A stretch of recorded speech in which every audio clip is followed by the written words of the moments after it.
Rockstar সিনেমার এই দৃশ্য দেখে সিনেমা হলের সকল দর্শক কেঁদেছে। শেষের দৃশ্যটি এমন বেদনাদায়ক যেটি দর্শকদের হৃদয়ে দাগ কেটে এখনো আছে। এই দৃশ্যটি দেখে সিনেমা হলের প্রতিটি দর্শকের চোখে জল এসে গেছে।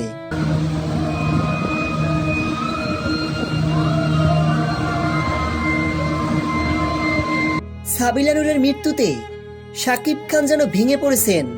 মনে হয়েছে তার পাশ থেকে পুরো পৃথিবীটাই হারিয়ে গেছে। সবকিছু হারিয়ে নিঃস্ব হয়ে মাটিতে লুটিয়ে পড়েছেন শাকিব খান।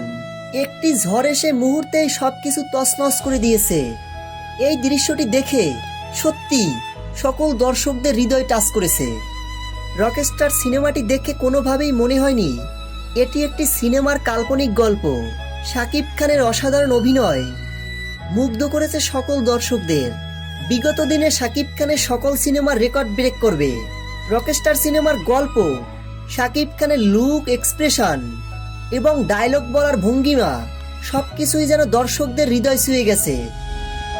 তো ভিউয়ার্স, আপনারা যারা এখনো রকস্টার সিনেমাটি দেখেননি, আপনাদের পাশের নিকটস্থ সিনেমা হলে গিয়ে রকস্টার সিনেমাটি নিঃসন্দেহে দেখতে পারেন।